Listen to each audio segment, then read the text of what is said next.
To today's AE Brown Bag lunch seminar. Hope each of you are doing well during the summer. We have two really good talks today. Thank you for joining.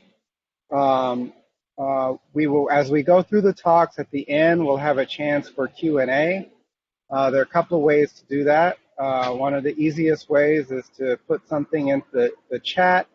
The attendees are muted at this time, but you'll be able to put something in the chat and it will read through the chat.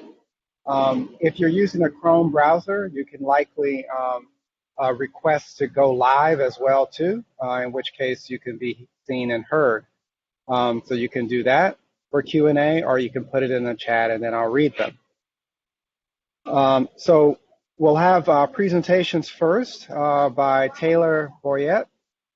The title of Taylor's talk is Design Exploration of a Slotted Airfoil Concept at Low Speed, High Lift Conditions.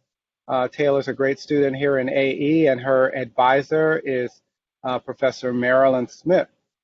So Taylor, I invite you to share your screen and go ahead and start your presentation. Walking outside right now, or are you?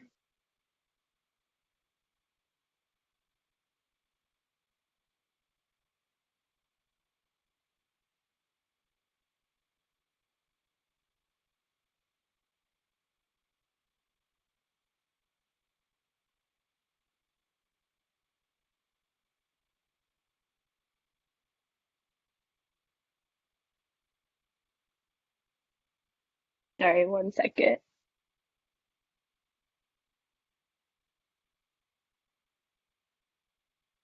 Okay, can y'all see my screen?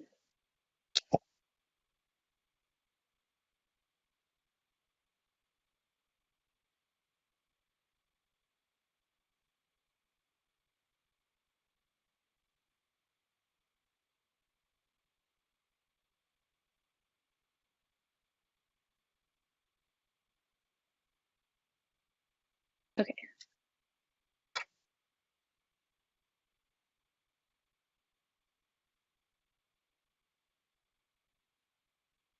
Okay, got it. Okay, so hey everyone, thank y'all for tuning in to my presentation for today.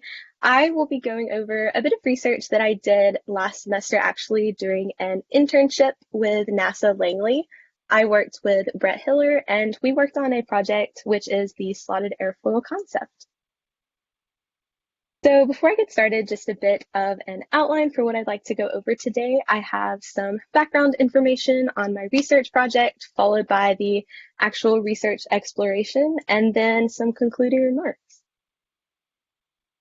Okay, so just to give you all a bit of a background on what I have been focusing on, I was working on a cruise slotted airfoil known as ALMA, which is short for the Aft Laminar Multi-Element Airfoil. There are many different benefits to this cruise slotted wing as listed here, and my team has been primarily working on this concept at cruising conditions. My task was to look at this and see how it would perform at low speed, high lift conditions, specifically at takeoff conditions. The overall goal was to increase the performance of this design. Mainly, I wanted to increase lift as much as possible. I did this by utilizing a couple of different parameters on the main element and the trailing element. Those are shown in this graph here on the right. Basically, there is the deflection angle, the hinge line on the main element, and then there's the flap deflection on the trailing element. I am manipulating these by using a couple of different parameters in a knowledge-based aerodynamic design tool known as CDISC.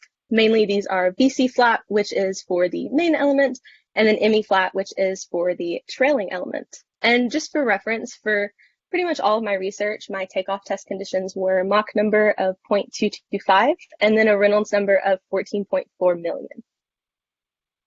Okay, so now that y'all have a bit of a background, let's dive into my research. Okay, so before I started manipulating any of these parameters, I wanted to get a good understanding of the airfoil on its own. So I performed a bit of analysis. You see the geometry on the left here, and then a basic polar plot with the lift coefficient at varying angles of attack is shown on the right. The main takeaway here is that the maximum lift coefficient before any manipulations is around 1.69, and that's found at an alpha of 12 degrees. So following this, I wanted to do a bit more analysis on this baseline airfoil. So I found the pressure distribution, which is shown on the left, as well as the local skin friction distribution, which is shown on the right for a couple different angles of attack. The main things to point out here are that on the left plot, you'll see the gray dashed line is just representing the sonic line. So a couple of the higher angles of attack are actually causing supersonic flow at the leading edge, which is generally not ideal. So also on the skin friction graph, you'll notice that anytime skin friction is less than 0 or negative, that indicates that the flow is separated. And though an alpha of 14 is not fully separating, it's pretty close. So basically this just validates that an alpha of 12 degrees is the best case scenario for this baseline airfoil. Okay, so now let's dive into the first parameter, which is the deflection angle. So I wanted to alter the deflection angle between around 5 degrees and 25 degrees. I also used a couple of different angles of attack between 12 and 16. I did this based on 12 being the best case for the baseline, and then assuming that if I'm able to increase performance, I will also be able to increase the angle of attack. Also, just for reference, the hinge line is currently set to 0.15, which is normalized by the main element chord. Okay, so the next 3 slides are going to look quite similar. The main difference between them is that my angle of attack is changing. So these are the results for an angle of attack of 12 degrees. We have the geometry and pressure distributions on the left, and then the lift and drag coefficients on the right. So you can see from the bottom left plot that the deflection angle is indeed changing between 5 and 20 degrees. And one good thing to point out is that the flow is well below the sonic line here for all of these deflections, so that's a good sign. On the right plot, the most interesting thing is that lift and drag are both showing generally linear trends, which could possibly indicate that the deflection angle is not really affecting the lift very much at this low of an angle of attack. So I then moved on to an alpha of 14 degrees. And here you'll notice on the left plot that some of the lower deflection angles are now actually causing supersonic flow at the leading edge, which, like I was saying, is not ideal. And that could suggest that a higher angle of attack will yield the need for a higher deflection angle. Another interesting thing to point out is that the lift and drag were giving similar trends, though the actual values for both have increased at this angle of attack. Then finally, I looked at an angle of attack of 16 degrees, and you'll notice here that I actually increased the deflection angle all the way up to 25 degrees. This was because I felt that I wasn't reaching the maximum lift coefficient at 20 degrees, and I did go beyond that just based on potential fabrication constraints. You'll see the same trends on this pressure distribution on the left, that some of the lower deflection angles are causing supersonic flow. And then the main difference on the right is that clearly a deflection of 5 degrees at an angle of attack of 16 is really not the greatest choice. Okay, so once I concluded all of my parametric studies for this deflection angle study, I kind of put all of my findings into this main graph that you see on the right here. This is the lift coefficient at varying deflection angles, and each different color is a different angle of attack. So I've circled the best case deflection angles for each angle of attack, and that's solely based on which deflection was able to give me the highest lift coefficient. Those are also shown in this table on the left.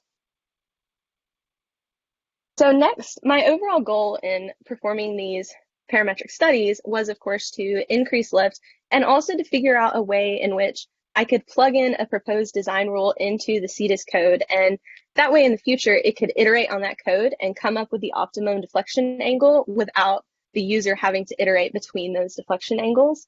I came up with the formula that is shown here. Essentially, this is using the pressure coefficient at the hinge line as well as at 50% of the hinge line to come up with a common factor. This factor, if the deflection angle is the optimal deflection angle, is going to be around 0.2. And you'll notice that in the table on the left, all of those values are indeed around 0.2 because those are all my optimum values for those angles of attack. The graph on the right is showing basically just the validity of my design rule. I have the factor for all of my different cases, and within the bounds of the desired factor of 0.2, you will find all of my optimum cases there. It is interesting to point out that there are a couple other cases that are around the same factor, and this is basically just because this design rule is just a proposed generalization to give you close to the best case scenario, and some of those other scenarios gave similar results, so they would still be good. I just chose to highlight the best case results. So once I came up with this deflection angle, I wanted to sort of test the design rule, make sure that it was functioning properly, nothing crazy was happening. So I plugged my design rule into the CDISC code, and I iterated on the deflection angle, and it gave me the optimized angle of 14.6 at an angle of attack of 12. I then plotted that next to a couple of my parametric studies, mainly 10 and 15 degrees. And you'll notice in the graph that the pressure distribution for the optimized case and for my parametric study at 15 degrees are almost identical. So this is good. This just means that the code and the design rule are working as I expected. Then I did this once again at a higher angle of attack because I want to make sure my design rule is functioning at those higher angles of attack. My optimized deflection angle here came out to be around 19.9 degrees. And as you'll see from the graph, it is almost identical to the 20-degree deflection case. So this is good. Okay, so just a bit of an overall of what I had accomplished thus far. The black line is showing the lift coefficient at varying angles of attack for the baseline airfoil, so before I began to manipulate the deflection angle at all. And then the blue line is showing the optimized design rule. So the deflection is actually changing at each of those angles of attack, and it's the optimum deflection. And you'll notice that I was able to increase my maximum lift coefficient by around 26%. So I was pretty happy with that. Okay, so once I finished with the deflection angle, I moved on to the second leading edge parameter, which is the hinge line. For this, I varied the hinge line between a value of 0.05 and 0.2. And also, by the way, I'm still leveraging the optimized deflection rule. So I'm not starting over from the baseline. I'm adding to the benefits that I saw from the deflection angle. So these are my overall results from that study. On the right, you'll see the lift coefficient at varying angles of attack, and each colored line is a different hinge line value. I've also kind of summarized those results on the left over here and identified the best case hinge line to be around 0.15. This is based on the maximum lift and also some other preliminary results that I was looking at. I then set out to create a design rule, again, that would be able to be used in CDISC to find the optimum hinge line value for any given scenario. And I wanted to base this one on the geometry rather than the flow characteristics, just since the deflection angle was based on the flow.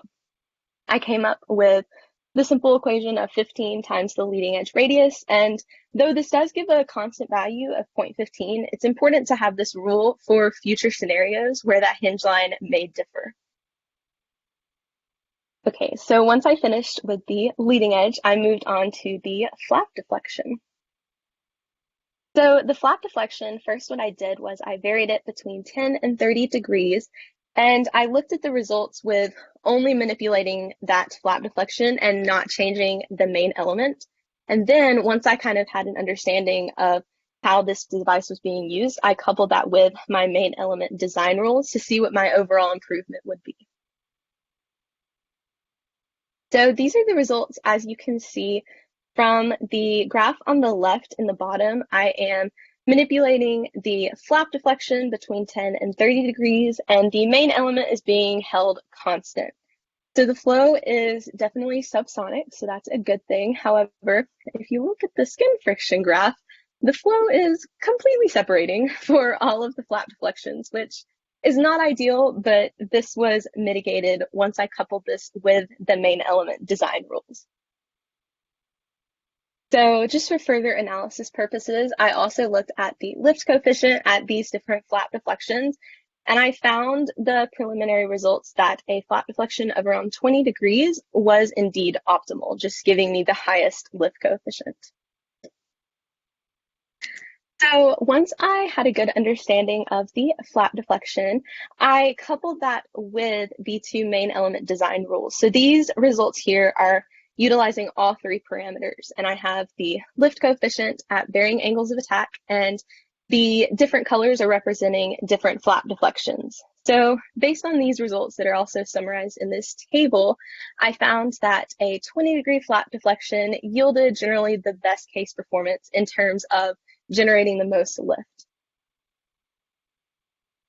So just to compare my results and ensure that I am truly improving the performance, I looked at the results on the left, which are just manipulating the flap, and then the results on the right, which are utilizing all three of the parameters. So you can see that based on the geometry shown at the bottom of both plots. Now you'll notice that the pressure distribution indicates that the flow is slightly supersonic at some of the flap deflection angles. However, it's only just supersonic, and this is tolerable considering the amount of lift that I was able to generate.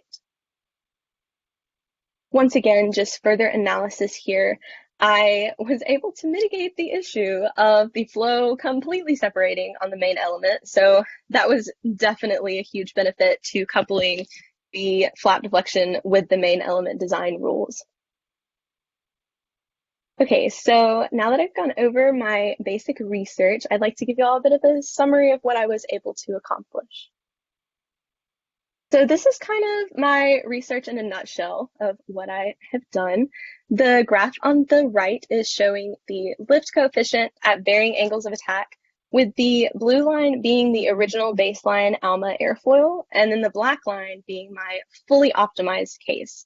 So this black line is utilizing all the rules you see on the left, the leading edge deflection angle design rule, the hinge line design rule, as well as the optimum flap deflection angle. The main takeaway here is that I was actually able to increase the maximum lift coefficient by about 41%. So I was pretty excited about that. Just for further analysis purposes, I've also included the pressure distribution changes. Again, as I was saying earlier, the flow is a bit supersonic at the leading edge. However, this is again tolerable since it's not extremely supersonic, and I was able to increase the lift by such a large amount. So in the future, I have a couple of ideas that could continue to enhance this research topic. A couple things that I did not look at during my research were overhang and exit gap, which are just two other trailing edge parameters. I mainly focused on the flap deflection because it had the greatest effect on the overall lift, but it would be interesting to see how these other parameters can affect the overall performance.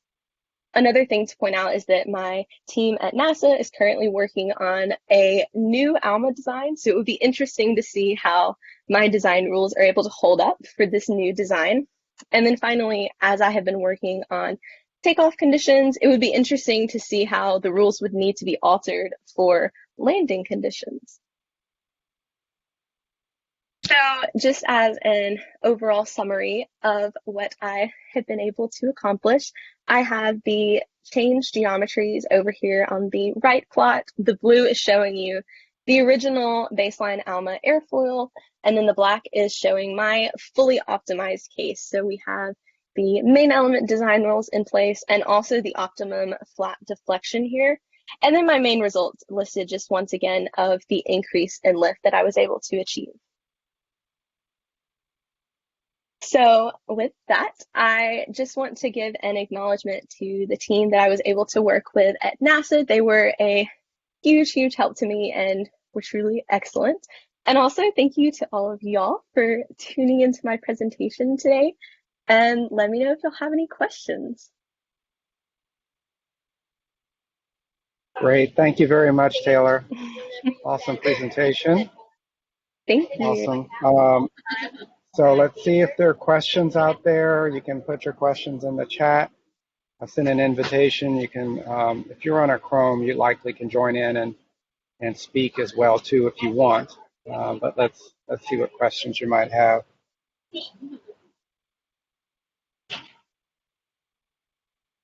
Let me ask one of you while others are thinking about questions. So really nice work of looking at different angles of attack and deflections for the trailing edge and leading edge.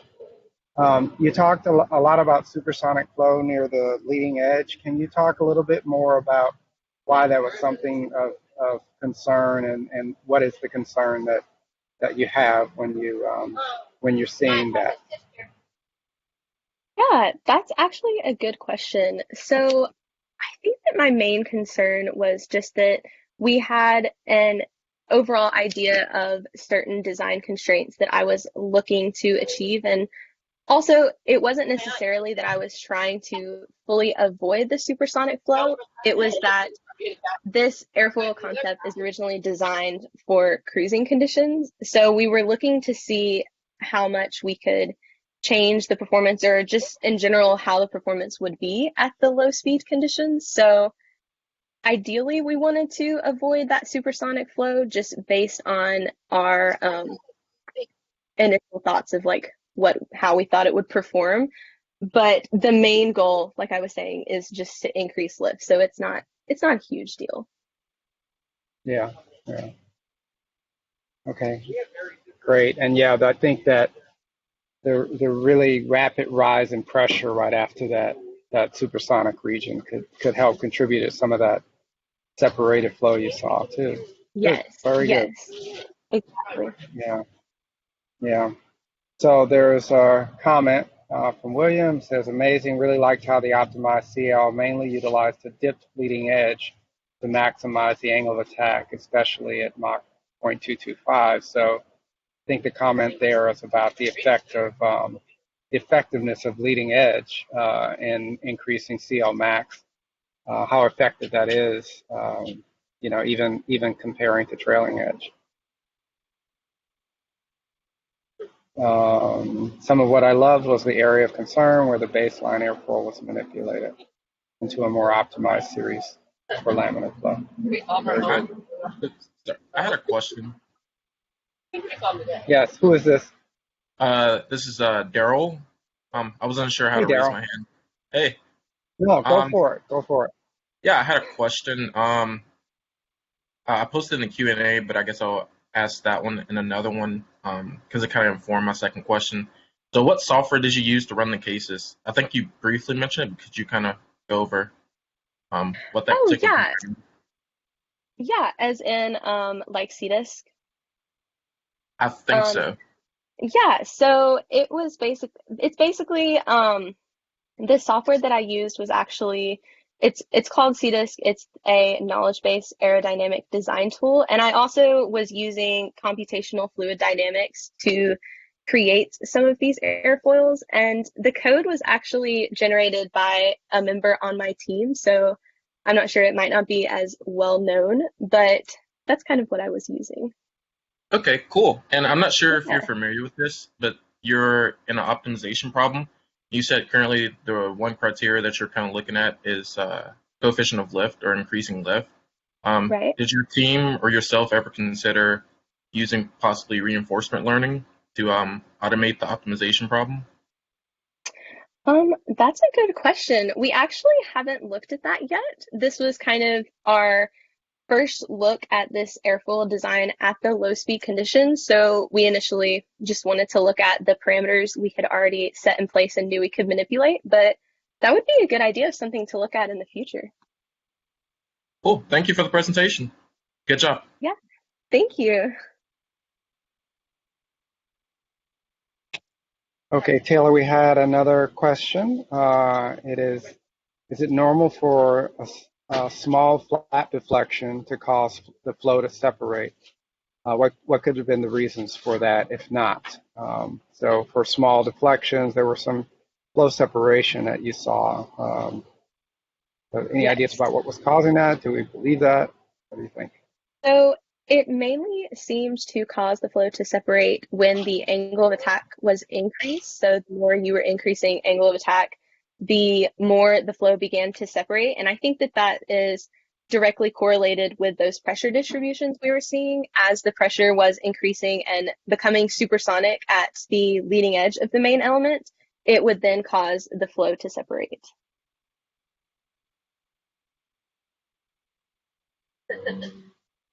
Okay, great, thank you. Other questions?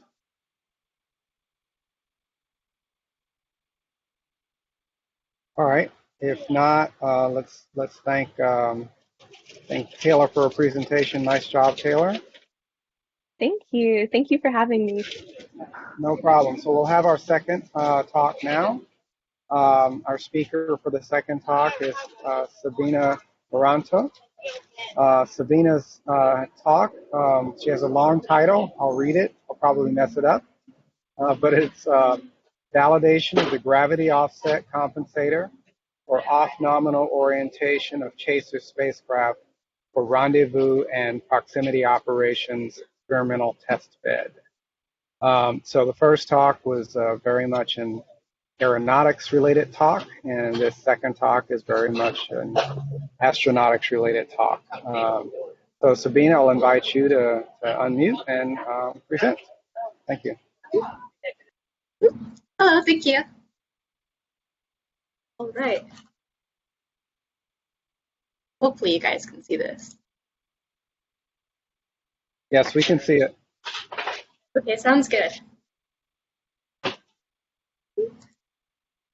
All right, hi, I'm Sabina Maranto, and I'm presenting the validation of the gravity offset compensator for off-nominal orientation of chaser spacecraft for rendezvous and proximity operations experimental testbed.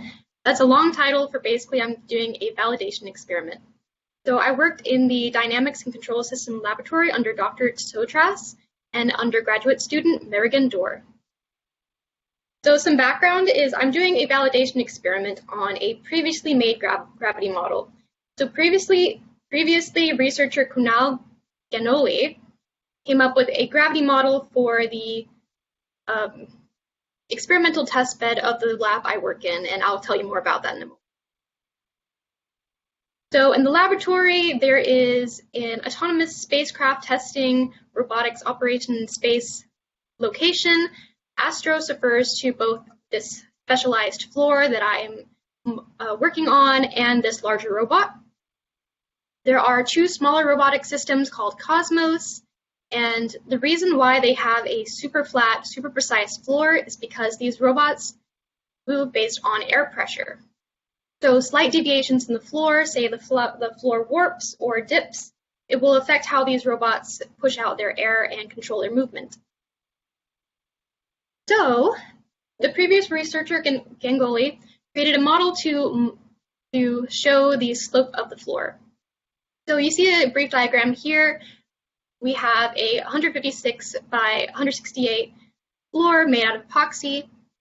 The previous researcher took 100 discrete, evenly spaced data points across the floor and measured the slope in the X and Y directions using a high precision level with a 0.04 millimeter per meter precision level. And for some reference, this will be in the inertial frame, so X and Y. So the purpose of the gravity model is to compensate for the presence of basically the floor being uneven. So these robotic systems have very complicated control systems and simulation models, and knowing the slope of the floor helps with the controls. So the previous researcher did not complete a full implementation of the gravity model into the controls and simulation code. So that was one of the things I had to take care of. In addition to this, the previous researcher did not finish validating his model. So that is the rest of my project. Oop. So the first part is I had to first analyze the mathematics and the code behind the previous model. So this required me to look through some previous lecture slides to understand some of the mathematics behind modeling systems and to analyze this code directly. So with the initial 100 points measured for the slopes in the X and Y directions, we needed our model to interpolate between those points. And in order to do that, we used something called a radial basis function. So again, I referenced a previous presentation slide under Dr. German's surrogate modeling. So the floor position and slope data were converted into matrix format in MATLAB. So the previous researcher did that in MATLAB, and I checked his work. He converted tilt angles, meaning the slope positions x and y, from the body frame to the inertial frame. And for the radial basis function, he converted a baseline distance between those points.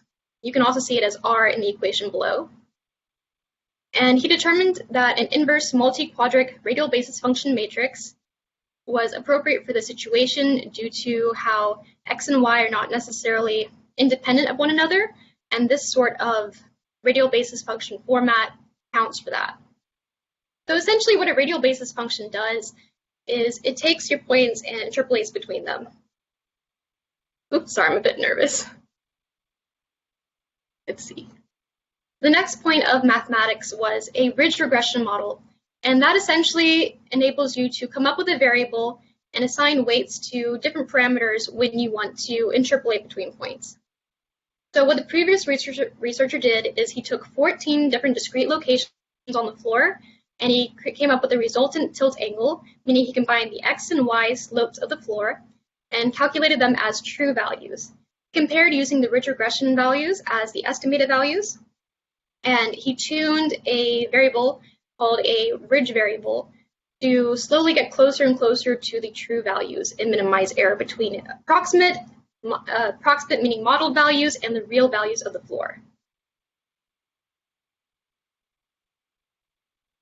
So when validating this, I found a minor mistake in the code implementation of this math.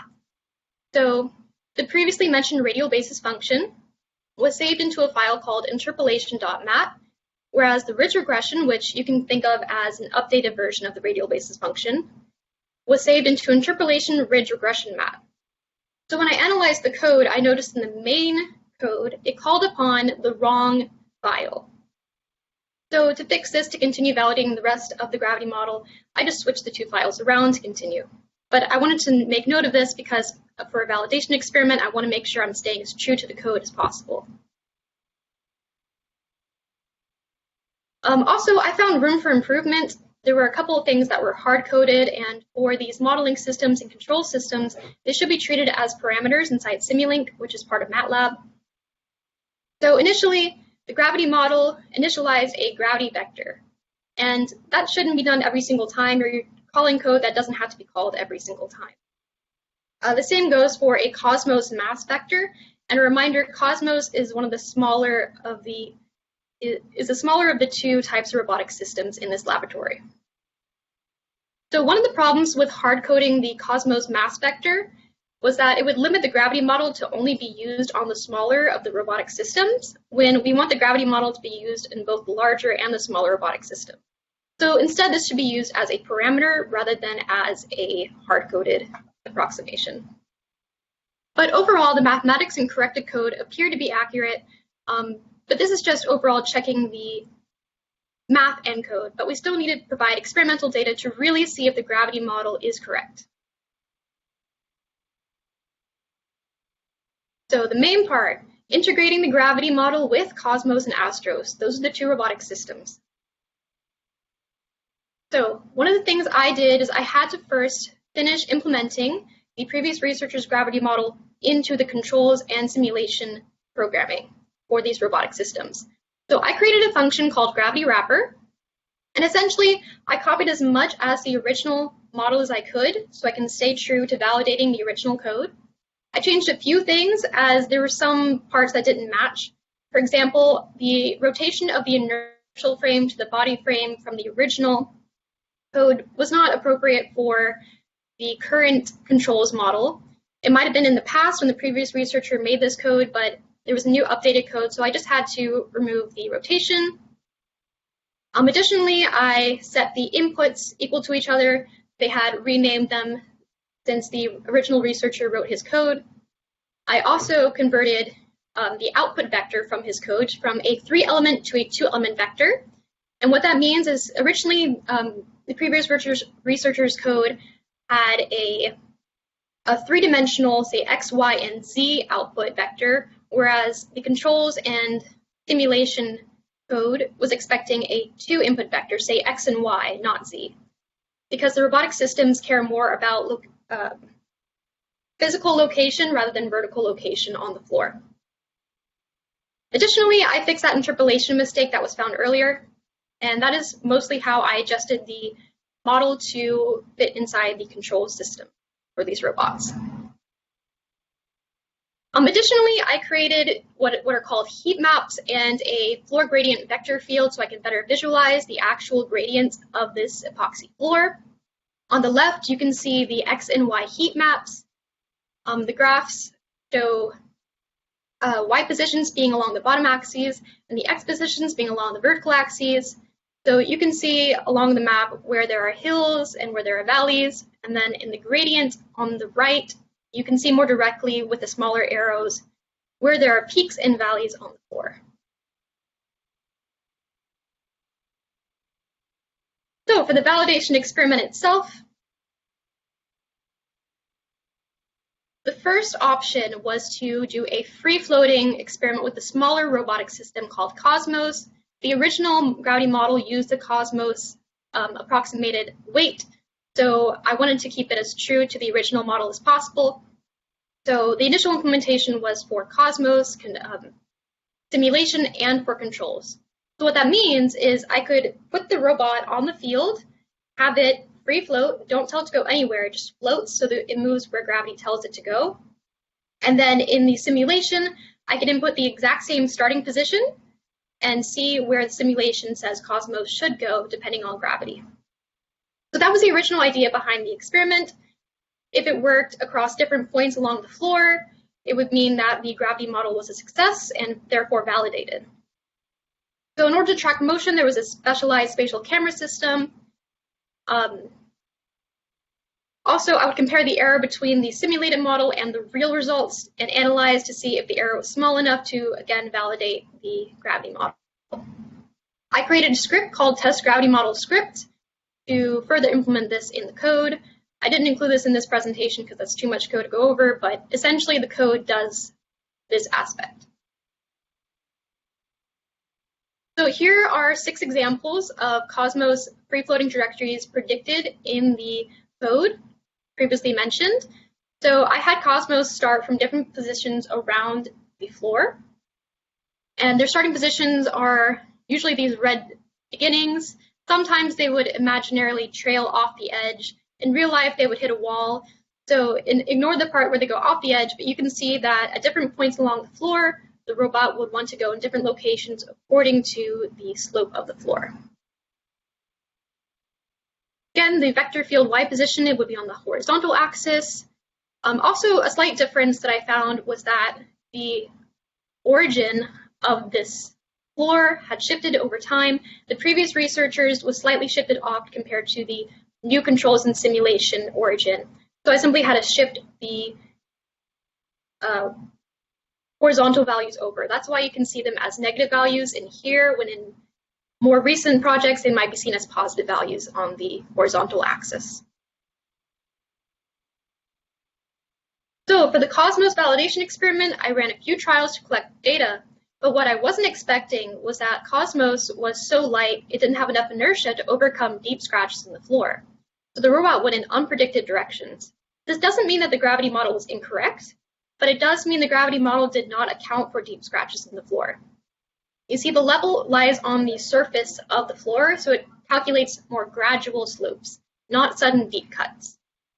So therefore, the experimental data from Cosmos was unable to be used because the robot went in different directions that were not predicted by the gravity model.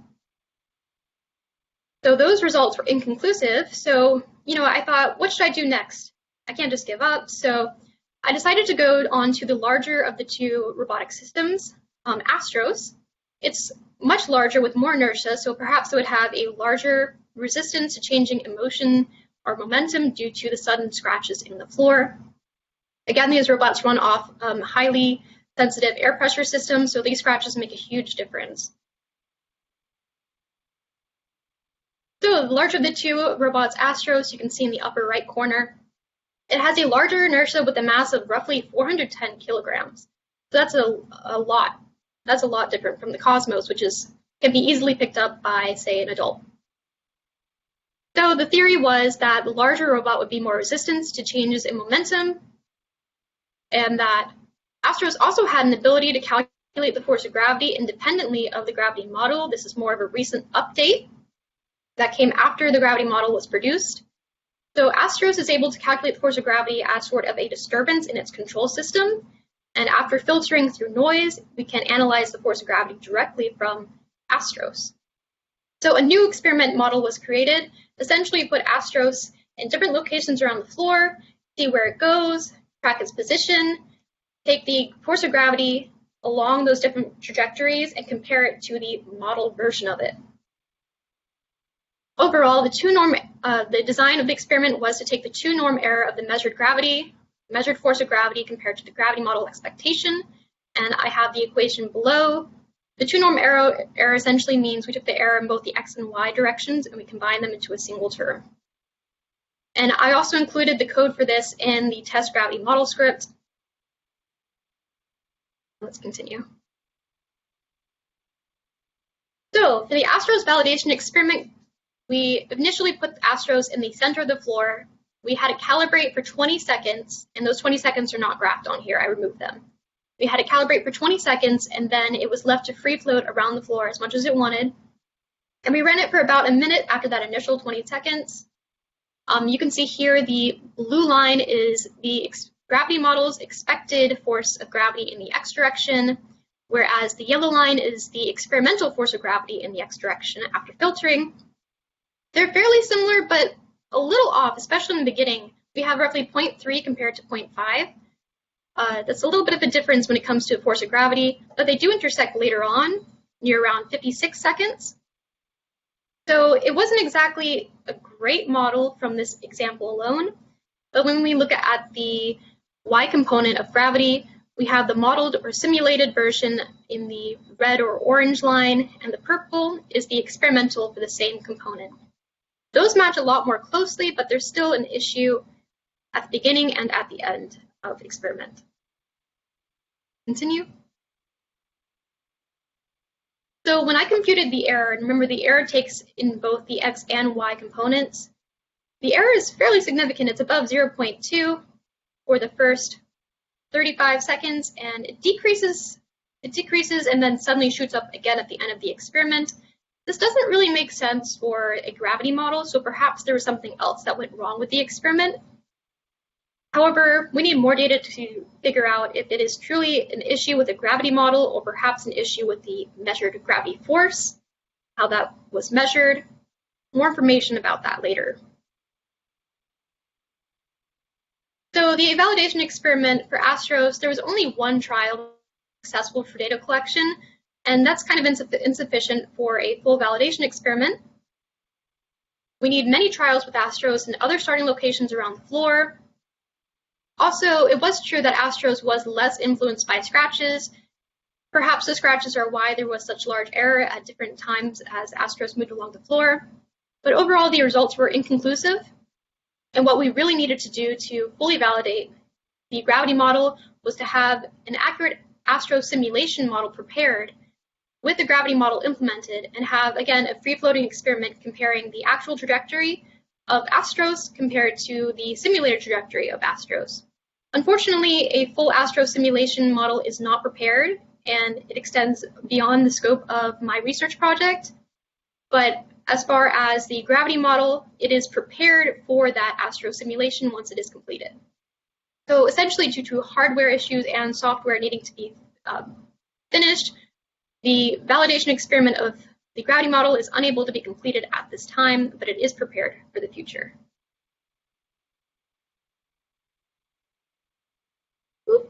Questions?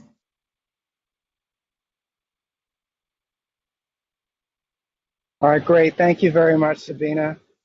Great talk and presentation of your work. So we do have time for questions. Please feel free to put them in the chat or Q&A.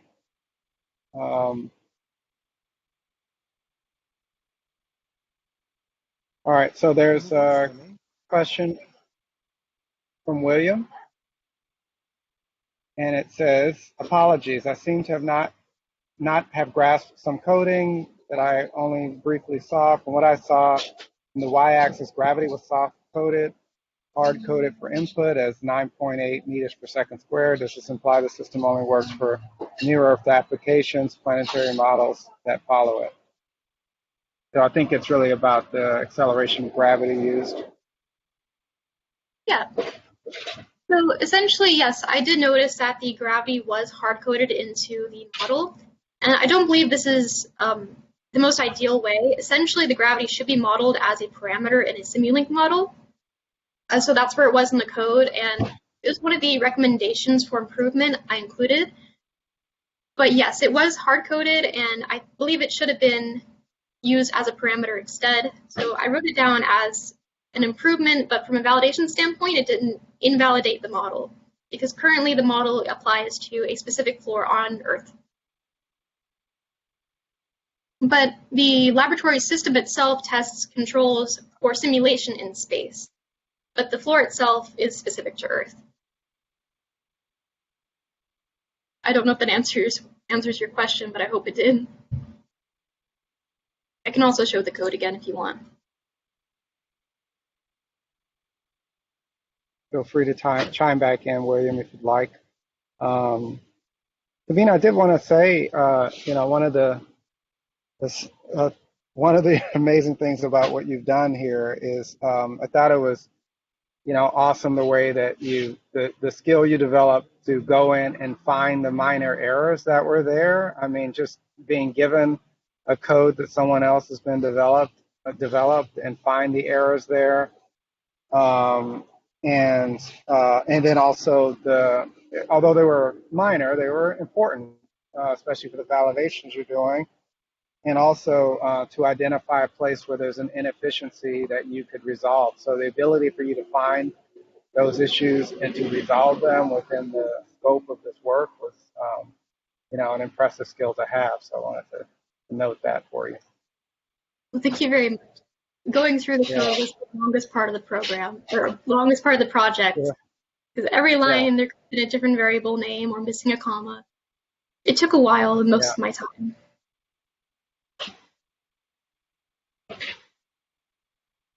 Okay, so there's a comment from William. I'm not sure I understand this one, but I'll read it. The modules used for detecting gravity would rapid horizontal position shifts in suborbital hypersonic movement change the code severely?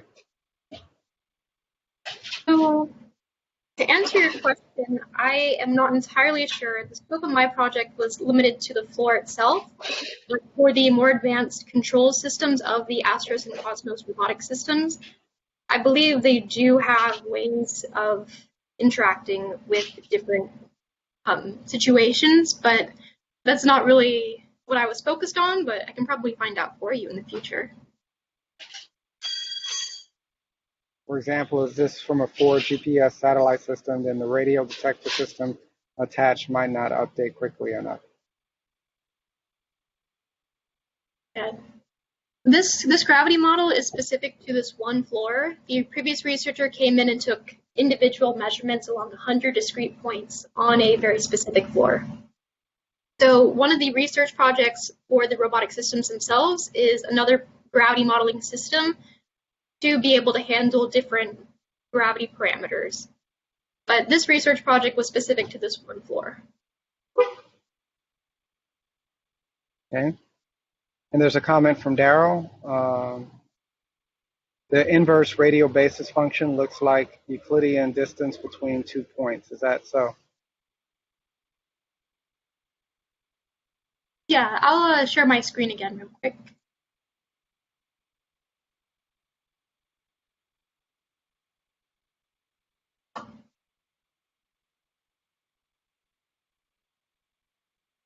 So the inverse radial basis function, well, essentially it's an inverse multi-quadratic radial basis function, and essentially what it does is it interpolates between the points.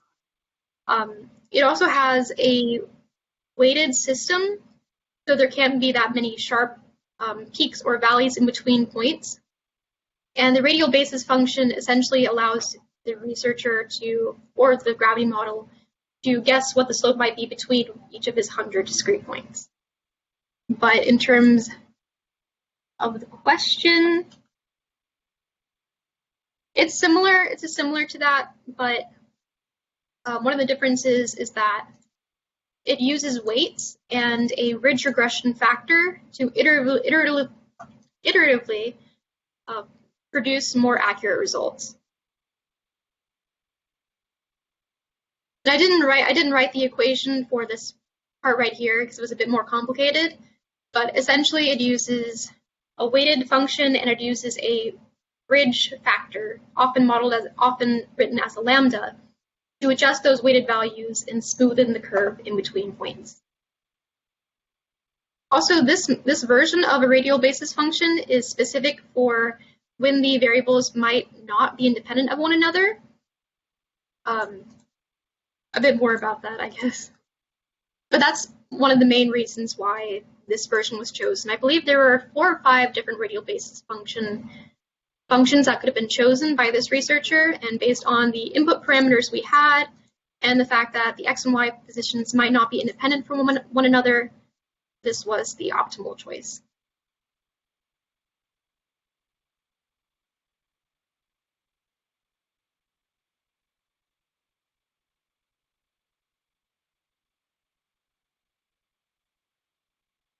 Thank you. And looks like there may be a follow-up chat with William if you have time to engage with that as well.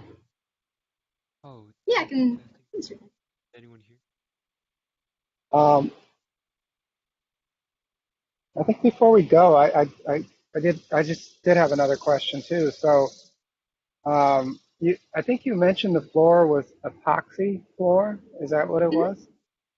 Yeah. Yes, it is. So it's interesting. I was wondering if the floor sagging may have changed over time, where the depressions created by the satellites themselves, and as it turns out, one of your conclusions, which is an important one, by the way. I know you didn't get you were looking for one thing, but you made an important conclusion here, and that's that the effects of the surface imperfections are greater than the effects of larger unevenness in the floor due to gravity, which is an important thing for you to have identified and basically proven.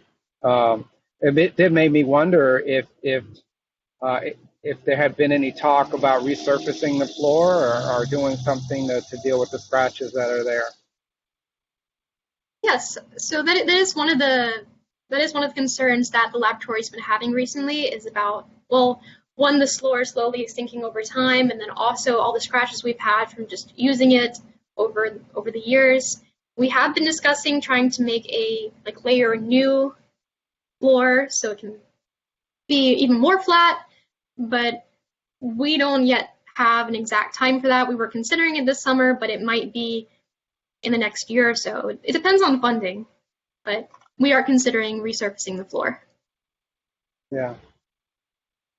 Great. And you've laid out a methodology to calibrate that one or validate how it performs.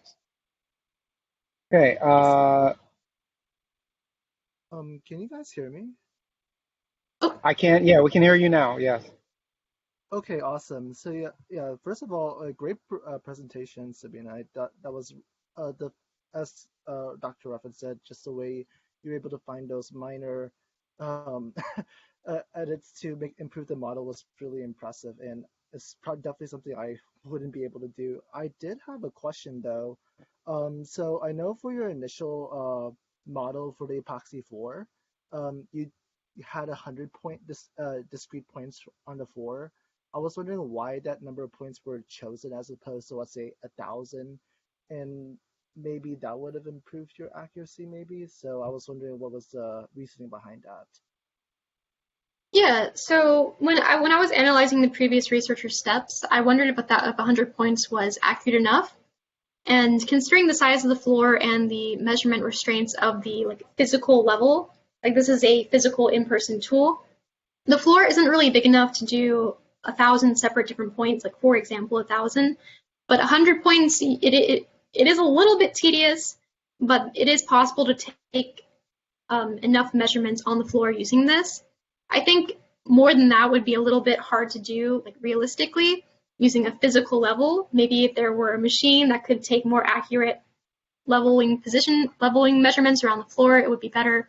But due to the restraints of the measuring tool and also the size of the floor, it's not very big. 100 points seemed to be accurate enough, especially when I went up in person and I held the level on the floor to compare. Also, these points are evenly spaced along the square portion of the floor. There's a slight docking station that is unaccounted for, but the docking station is not where most of the experiment goes. So 100 points was even to evenly map the floor. I see, that makes sense. And again, great presentation.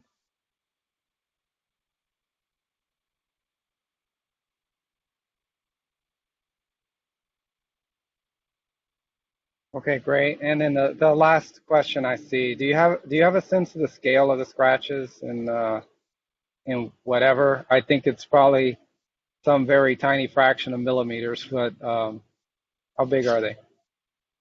Yeah, so when I say big in the presentation, that's just relative because we want the floor to be as flat as possible. This is honestly, it can even just be a hair, but I've seen probably the deepest, maybe 2 millimeters from what I've seen. But the model didn't precisely measure the scratches. When I was experimenting on there, I looked at some of the scratches, and it's really fractions of a millimeter to 2 millimeters is what I've seen.